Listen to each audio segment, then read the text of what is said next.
Rameswaram ಕೆಫೆಗೆ bomb ಇಟ್ಟಿದ್ದ ಉಗ್ರರು arrest. ಉಗ್ರ ಮುಸಾವಿರ್ ಹುಸೇನ್ ಮತೀನ್ ತಾಹಾ ಬಂಧನವಾಗಿದೆ. ಕೆಫೆಗೆ ಬಾಂಬ್ ಇಟ್ಟಿದ್ದ ಉಗ್ರ ಮುಸಾವಿರ್ ಹುಸೇನ್. ಇನ್ನು ಈ ಒಂದು ಬಾಂಬ್ ಸ್ಫೋಟ ಪ್ರಕರಣದ ಮಾಸ್ಟರ್ ಮೈಂಡ್ ಮತೀನ್ ತಾಹಾ ಇಬ್ಬರನ್ನ ಕೂಡ ಎನ್ಐಎ ಅಧಿಕಾರಿಗಳು ಬಂಧಿಸಿದ್ದಾರೆ. ಪಶ್ಚಿಮ ಬಂಗಾಳದ ಮಿಡ್ನಾಪುರದಲ್ಲಿ ರಾಷ್ಟ್ರೀಯ ತನಿಖಾ ದಳದ ಅಧಿಕಾರಿಗಳಿಂದ ಇಬ್ಬರ ಬಂಧನವಾಗಿದೆ. ಸ್ಫೋಟದ ಬಳಿಕ ಬಳ್ಳಾರಿಗೆ ಮುಸಾವಿರ್ ಪರಾರಿಯಾಗಿದ್ದ. ಬಳ್ಳಾರಿಯ ಮೂಲಕ ಪಶ್ಚಿಮ ಬಂಗಾಳಕ್ಕೆ ಉಗ್ರ ತೆರಳಿದ್ದ. ಪಶ್ಚಿಮ ಬಂಗಾಳದಲ್ಲಿ ಮತೀನ್ ಜೊತೆಗಿದ್ದ ಮುಸಾವಿರ್ ಈ ಉಗ್ರರ ಜಾಡನ್ನ ಹಿಡಿದು ಎನ್ಐಎ ಅಧಿಕಾರಿಗಳು ಭರ್ಜರಿ ಕಾರ್ಯಾಚರಣೆಯನ್ನ ನಡೆಸಿ ಇದೀಗ ಇಬ್ಬರನ್ನೂ ಕೂಡ ಬಂಧಿಸಿದ್ದಾರೆ.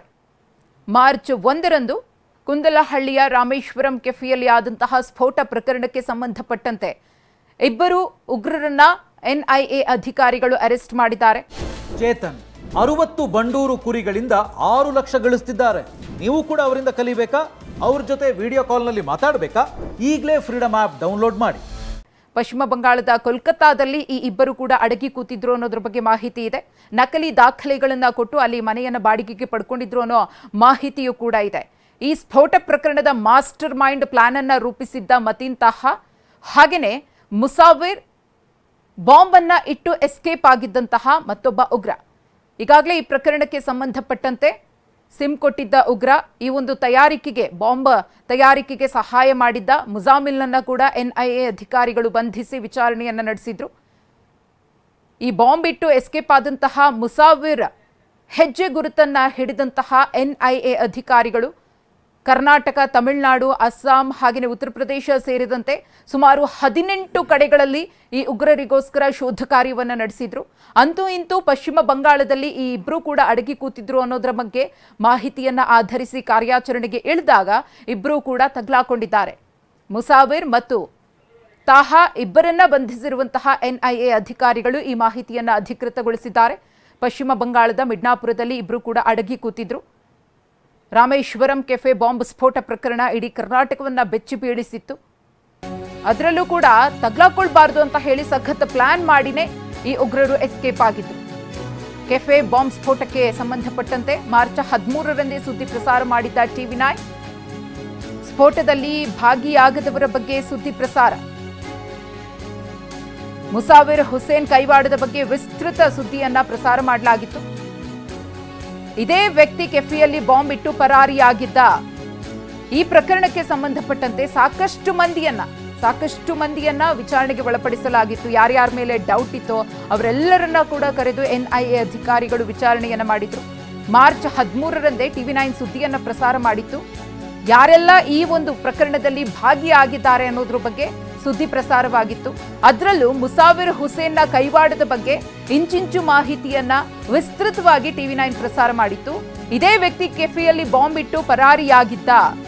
ಮತೀನ್ ಮತ್ತು ಮುಸಾವಿರ್ ಸೈಯದ್ ಅಲಿಯ ಬಗ್ಗೆ TV9 ಸುದ್ದಿ ಪ್ರಸಾರವನ್ನ ಮಾಡಿತ್ತು. ಖಚಿತ ಮಾಹಿತಿಯ ಮೇರೆಗೆ ಇಬ್ಬರ ಪಾತ್ರದ ಬಗ್ಗೆ ಮಾರ್ಚ್ 13ರಂದೇ ನಿಖರ ಸುದ್ದಿಯನ್ನ TV9 ಪ್ರಸಾರ ಮಾಡಿತ್ತು. ಇಬ್ಬರಿಗಾಗಿ ಎನ್ಐಎ ಅಧಿಕಾರಿಗಳು ತೀವ್ರ ಹುಡುಕಾಟವನ್ನ ಕೂಡ ನಡೆಸಿದ್ರು. ಅದರ ಬಗ್ಗೆಯೂ ಕೂಡ ಮಾಹಿತಿಯನ್ನ ಪ್ರಸಾರ ಮಾಡಿದ್ವಿ.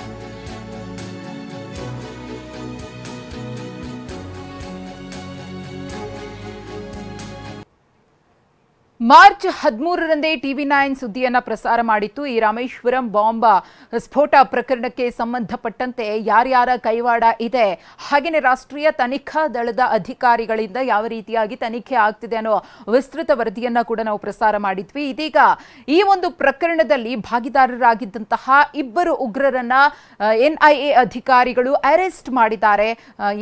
ಈ ಒಂದು ಪ್ರಕರಣಕ್ಕೆ ಸಂಬಂಧಪಟ್ಟಂತೆ ಯಾರ ಕೈವಾಡ ಇತ್ತು, ಯಾರ ಸಹಾಯ ಇತ್ತು, ಹಾಗೆಯೇ ಎಲ್ಲೆಲ್ಲಿಗೆ ಈ ಒಂದು ಕೆಫೆ ಬಾಂಬ್ ಸ್ಫೋಟ ಪ್ರಕರಣದ ಲಿಂಕ್ ವ್ಯಾಪಿಸಿಕೊಂಡಿದೆ, ಹಾಗೆಯೇ ಯಾವ ರೀತಿಯಾಗಿ ಈ ಹಿಂದಿನ ಪ್ರಕರಣಗಳಿಗೂ ಈ ಪ್ರಕರಣಗಳಿಗೂ ಸಂಬಂಧ ಇತ್ತು, ಎಲ್ಲವನ್ನ ಕೂಡ ತಾಳೆ ಹಾಕಿ ಎಲ್ಲ ಆಯಾಮದಲ್ಲೂ ಕೂಡ ಎನ್ಐಎ ಅಧಿಕಾರಿಗಳು ತನಿಖೆಯನ್ನ ಮಾಡಿದ್ರು.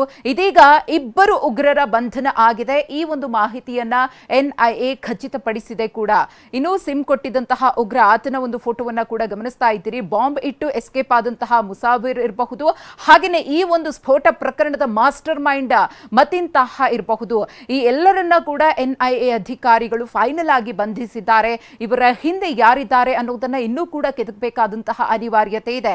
ಮುಂದೆ ಇವರು ಏನೇನು ಪ್ಲಾನ್ ಮಾಡ್ಕೊಂಡಿದ್ರು, ಯಾವ ರೀತಿಯಾಗಿ ಈ ಪ್ಲಾನ್ಗೆ ಬೇರೆಯವರ ಒಂದು ಸಹಕಾರವೂ ಇತ್ತು ಅನ್ನೋದ್ರ ಬಗ್ಗೆ ಎಲ್ಲ ಆಂಗಲ್ಗಳಲ್ಲೂ ಕೂಡ NIA ಅಧಿಕಾರಿಗಳು ಮತ್ತಷ್ಟು ತನಿಖೆಯನ್ನ ಚುರುಕುಗೊಳಿಸಲಿದ್ದಾರೆ. ಇನ್ನು ಈ ಇಬ್ಬರು ಉಗ್ರರು ಎಸ್ಕೇಪ್ ಆದಂತಹ ಸಂದರ್ಭದಲ್ಲಿ ತಲಾ 10 ಲಕ್ಷ ರೂಪಾಯಿ ಬಹುಮಾನವನ್ನ ಕೂಡ ಘೋಷಿಸಿದ್ರು. ಯಾಕಂದ್ರೆ ಆದಷ್ಟು ಬೇಗ ಈ ಕ್ರಿಮಿಗಳನ್ನ ಬಂಧಿಸಬೇಕು ಅನ್ನೋ ಕಾರಣಕ್ಕೋಸ್ಕರ NIA ಅಧಿಕಾರಿಗಳು ಬರೋಬ್ಬರಿ 18 ಸ್ಥಳಗಳಲ್ಲಿ 18 ಭಾಗಗಳಲ್ಲಿ ಇವರ ಒಂದು ಶೋಧ ಕಾರ್ಯ ನಡೆದಿತ್ತು.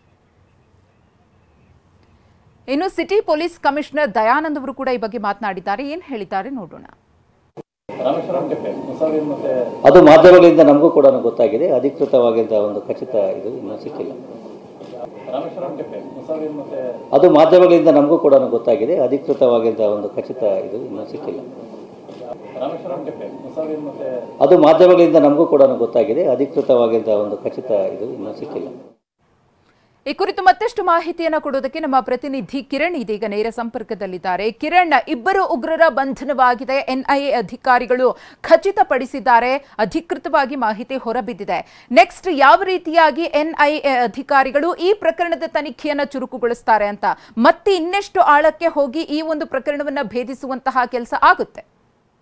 ಮಧುಶ್ರೀ, ಮಾರ್ಚ್ 1ನೇ ತಾರೀಕು ರಾಮೇಶ್ವರ ಕೆಫೆ ಬ್ಲಾಸ್ಟ್ ಆದ ನಂತರ ಮಾರ್ಚ್ 13ನೇ ತಾರೀಕು ನಾವೊಂದು ಸುದ್ದಿಯನ್ನು ಕೊಡ್ತೀವಿ. TV9 ಈ ಒಂದು ನಿಖರವಾಗಿ ಇರುತ್ತೆ. ಈ ಒಂದು ಪ್ರಕರಣದಲ್ಲಿ ಮುಜಾಫಿರ್ನೇ ಬಾಂಬ್ ಇಟ್ಟಿದ್ದು, ಮತ್ತಿನ್ನೇ ಮಾಸ್ಟರ್ ಮೈಂಡು, ಮತ್ತು ಸಹೀದ್ ಅಲಿ ಬಾಂಬನ್ನು ರೆಡಿ ಮಾಡಿಕೊಟ್ಟಂಥ 3 ಜನದ್ದು ಕೂಡ ನಾವು ಅವತ್ತೇ ಕೂಡ ಟೆಲಿಕಾಸ್ಟ್ ಮಾಡ್ತೀವಿ. ಅಂದರೆ ಇಲ್ಲಿಗೆ 1 ತಿಂಗಳ ಹಿಂದೆನೇ ಕೂಡ ಈ ಕಂಪ್ಲೀಟಾಗಿ ಯಾರ್ಯಾರು ಇದಕ್ಕೆ ಇನ್ವಾಲ್ವ್ಮೆಂಟ್ ಆಗಿದ್ರು, ಯಾರು ಮತೀನ್ ಯಾರು, ಜೊತೆಗೆ ಮುಜಾಫಿರ್ ಯಾರು, ಸಹೀದ್ ಅಲಿ ಯಾರು ಅನ್ನೋದ್ರ ಬಗ್ಗೆ ಕಂಪ್ಲೀಟಾಗಿ 3 ಜನರ ಬಗ್ಗೆ ಕೂಡ ಕಂಪ್ಲೀಟ್ ಡೀಟೇಲ್ಸನ್ನು ಕೊಡ್ತೀವಿ. ಒಬ್ಬ ಬಾಂಬನ್ನು ರೆಡಿ ಮಾಡೋದು, ಒಬ್ಬ ಆ ಒಂದು ಎಲ್ಲೆಲ್ಲಿ ಇಡಬೇಕು ಅನ್ನೋದು ಕಂಪ್ಲೀಟಾಗಿ ಮಾಸ್ಟರ್ ಮೈಂಡ್ ಮಾಡೋದು, ಮತ್ತೊಬ್ಬ ಮುಜಾಫಿರ್ ಒಂದು ಬಾಂಬನ್ನು ಇಡುವಂಥದ್ದು. ಈಗ 1 ತಿಂಗಳ ನಂತರ ಈಗ NIA ಅಧಿಕಾರಿಗಳು ಈಗ ಇಬ್ಬರನ್ನು ಅರೆಸ್ಟ್ ಮಾಡಿದ್ದಾರೆ. ಒಬ್ಬ ಮಾಸ್ಟರ್ ಮೈಂಡ್ ಮತೀನ್ ಮತ್ತು ಜೊತೆಗೆ ಬಾಂಬನ್ನು ಇಟ್ಟಂಥ ಮುಜಾಫಿರ್ನ ವೆಸ್ಟ್ ಬೆಂಗಾಲಲ್ಲಿ ಕೂಡ ಅರೆಸ್ಟ್ ಮಾಡಿದ್ದಾರೆ. ಅವರು ಇಲ್ಲಿಂದ ಬಹುಶಃ ಅಲ್ಲೇ ಒಂದು ಬಾಡಿಗೆಯನ್ನು ಮನೆಯನ್ನು ಒಂದು ತಮ್ಮ ಐಡೆಂಟಿಟಿ ಗೊತ್ತಾಗಬಾರ್ದು ಅಂತ ನಕಲಿ ದಾಖಲಾತಿ ಸೃಷ್ಟಿ ಮಾಡಿಕೊಂಡು ಐಡೆಂಟಿಟಿ ಗೊತ್ತಾಗಬಾರ್ದು ಅಂತ ಒಂದು ಬಾಡಿಗೆ ಮನೆಯಲ್ಲಿ ಅವರು ವಾಸವಿದ್ದರು. ಈ ಬಗ್ಗೆ NIA ಅಧಿಕಾರಿಗಳು ಕಂಪ್ಲೀಟಾಗಿ ಅವ್ರನ್ನ ಟ್ರ್ಯಾಕ್ ಮಾಡ್ತಾಯಿದ್ರು. ಯಾಕೆಂದರೆ ಡೇ 1ನೇ ಬ್ಲಾಸ್ಟ್ ಆದಾಗಲೂ ಕೂಡ ಲೋಕಲ್ ಪೊಲೀಸಿಗೆ ನಾವು ಇದಕ್ಕೆ ನಾವು ಕಂಗ್ರಾಟ್ಸ್ ಹೇಳಬೇಕು. ಯಾಕೆಂತಂದರೆ ಇಲ್ಲಿಯ ಬೆಂಗಳೂರು ಪೊಲೀಸರು ಸಾಕಷ್ಟು ಒಂದು 3-4 ದಿನದಲ್ಲಿ, ಯಾಕೆಂದ್ರೆ ಗೋಲ್ಡನ್ ಅವರ್ ಅಂತ ಹೇಳ್ತಾರೆ, ಇನ್ವೆಸ್ಟಿಗೇಷನ್ ಯಾವುದೋ ಒಂದು ಕ್ರೈಮ್ ಆದಾಗ ಫಸ್ಟ್ ಸಿಗುವಂಥ ಒಂದಷ್ಟು ಎವಿಡೆನ್ಸ್ ಇದೆಯಲ್ಲ ಭಾಳ ಇಂಪಾರ್ಟೆಂಟ್ ಅಂತ. ಹಾಗಾಗಿ ಬೆಂಗಳೂರು ಪೊಲೀಸರು ಈ ವಿಚಾರದಲ್ಲಿ ಭಾಳಷ್ಟು ಸಕ್ಸಸ್ ಆದರು. ಆ ಒಂದು ಸಕ್ಸಸ್ಸೇ NIA ಅಧಿಕಾರಿಗಳು ಇವತ್ತು ಈ ಒಂದು ಬ್ಲಾಸ್ಟ್ ಆಗಿ 1.5 ತಿಂಗಳಿಗೆ ಅರೆಸ್ಟ್ ಮಾಡೋಕ್ಕೆ ಬೆಂಗಳೂರು ಪೊಲೀಸರ ಒಂದು ತನಿಖೆ ಕೂಡ ಕಾರ್ಯಾಚರಣೆ ಕಾರಣ ಅಂತ ಹೇಳ್ಬೋದು. ಯಾಕೆಂತಂದರೆ ಅವರು ಎಲ್ಲಿಂದ ಬಂದಿದ್ದ, ಯಾವ ರೂಟಲ್ಲಿ ಹೋದ, ಯಾರಾತ ಅನ್ನೋದು ಕಂಪ್ಲೀಟಾಗಿ ಎಲ್ಲವೂ ಕೂಡ ಮಾನಿಟ್ರ್ ಮಾಡ್ತಾರೆ. ಮಾನಿಟ್ರ್ ಮಾಡಿ ಆತನ ಫೋಟೋ ಕೂಡ ಐಡೆಂಟಿಫೈ ಆಗುತ್ತೆ. ಕೊನೆಗೆ ಇಂಥ ಟೀಮು ಮಾಡಿದ್ದು ಅಂತ NIA ಅಧಿಕಾರಿಗಳಿಗೆ ಖಚಿತವಾಗುತ್ತೆ. ಹಾಗಾಗಿ ಯಾರು ಮಾಡಿದ್ದು ಅನ್ನೋ ಖಚಿತ ಆದ ತಕ್ಷಣ ಅವರು ಈಗಾಗಲೇ ಮುಜಾಫಿರ್ ಮತ್ತು ಏನು ಮತೀನು ಕಳೆದ 4 ವರ್ಷಗಳಿಂದ ಕೂಡ ರ್ಯಾಡರಲ್ಲಿರ್ತಾನೆ. NIA ಅಧಿಕಾರಿಗಳಿಗೆ ಬೇಕಾಗಿರ್ತಾನೆ, ಅಪ್ಸ್ಕ್ಯಾಂಡ್ ಆಗಿರ್ತಾರೆ, ತಲೆ ಮರೆಸ್ಕೊಂಡಿರ್ತಾರೆ. ಹಾಗಾಗಿ ಇವರೇ ಮಾಡಿದ್ದು ಅನ್ನೋದು ಗೊತ್ತಾದ ತಕ್ಷಣ ಅವ್ರಿಗೆ ಹಿಡಿಯೋದು ಕೂಡ ಭಾಳಷ್ಟು ಈಸಿ ಆಗುತ್ತೆ. ಅವರ ಬಗ್ಗೆ ಮಾಹಿತಿಯನ್ನು ಕಲೆ ಹಾಕ್ತಾರೆ. ಯಾಕೆಂದರೆ 10 ದಿನಗಳ ಹಿಂದೆ ಮುಜಾಮಿಲ್ ಅಂತ ಏನು ಲಾಜಿಸ್ಟಿಕ್ ಅಂದರೆ ಮೊಬೈಲ್ ಇರ್ಬೋದು, ಸಿಮ್ ಕಾರ್ಡನ್ನು ಮುಜಾಫಿರ್ ಕೊಟ್ಟಿದ್ದ ಆತನನ್ನು ಅರೆಸ್ಟ್ ಮಾಡಿದಾಗಲೇ ಈ ಕೇಸು 90% ಕ್ಲೋಸ್ ಆಗೋಗಿತ್ತು. ಅಂದರೆ ಇನ್ನು ಅವರಿಬ್ಬರು ಸಿಗೋದು ಬೇಕಾಗಿತ್ತು. ಆ ಒಂದು ಟ್ರ್ಯಾಕಲ್ಲಿ ಪೊಲೀಸರು ಹೋದಾಗ ಈಗ ವೆಸ್ಟ್ ಬೆಂಗಾಲಲ್ಲಿ ಅವರಿಬ್ಬರನ್ನು ಕೂಡ ಅರೆಸ್ಟ್ ಮಾಡಿದ್ದಾರೆ. ಅಂದರೆ ಈ ಒಂದು ಪ್ರಕರಣದಲ್ಲಿ ಕಂಪ್ಲೀಟ್ ಯಾರ್ಯಾರು ಮಾಸ್ಟರ್ ಮೈಂಡು ಮತ್ತು ಬಾಂಬ್ ಇಟ್ಟೋದವನು ಮತ್ತು ಇನ್ನೊಂದು 2-3 ಜನ ಮೋಸ್ಟ್ಲಿ ಕಾನ್ಸ್ಪರೆನ್ಸಿ ಮಾಡಿದವರು ಬಹುಶಃ ಸಿಗಬೇಕಂದ್ರೆ ಬಾಂಬನ್ನು ರೆಡಿ ಮಾಡಿಕೊಟ್ಟನು. ಯಾಕೆಂದರೆ ಇಲ್ಲಿ ತಮಿಳುನಾಡಿನ ಒಂದು ಭಾಗದಲ್ಲಿ ಬಾಂಬ್ ರೆಡಿ ಆಗುತ್ತೆ, ಅಲ್ಲಿಂದ ಬೆಂಗಳೂರಿಗೆ ಬಾಂಬ್ ತಗೊಬಂದು ಇಲ್ಲಿ ಇಟ್ಟಿರ್ತಾರೆ. ನಂತರ ಬ್ಲಾಸ್ಟ್ ಇವರು ಎಸ್ಕೇಪ್ ಆಗಿ ಹೋಗಿರ್ತಾರೆ. ನಂತರ ಈಗ ಕಾರ್ಯಾಚರಣೆ 90% ಮುಗಿದಿದೆ.